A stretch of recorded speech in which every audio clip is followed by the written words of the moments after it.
CST, une histoire qui pourrait faire l'objet d'un film tant le scénario est improbable. Le 4 novembre 2021, la joueuse du Paris Saint-Germain Keira Amraoui est violemment agressée près de son domicile de Chatou, Yvelines, par deux hommes cagoulés.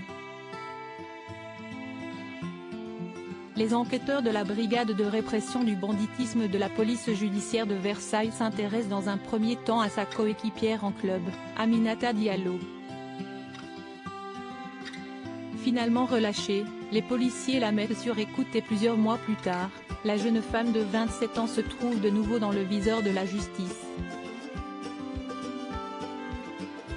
Aujourd'hui, Aminata Diallo fait figure de suspecte principale dans cette affaire, au même titre que 4 autres hommes, dont certains ont reconnu l'implication de la footballeuse comme commanditaire de l'agression de Keira Amraoui.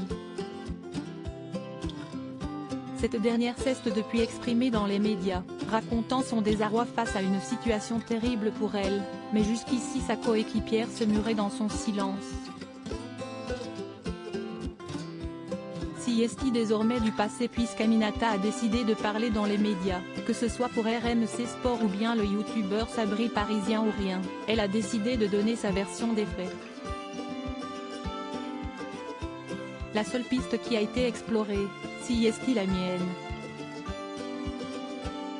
J'ai l'impression qu'il y a un acharnement, qu'on veut absolument que ça soit moi et qu'on essaye de regrouper beaucoup de choses pour essayer d'orienter toujours, pour que Aminata Diallo, raconte-t-elle. Il y a beaucoup de choses qui ont été modifiées.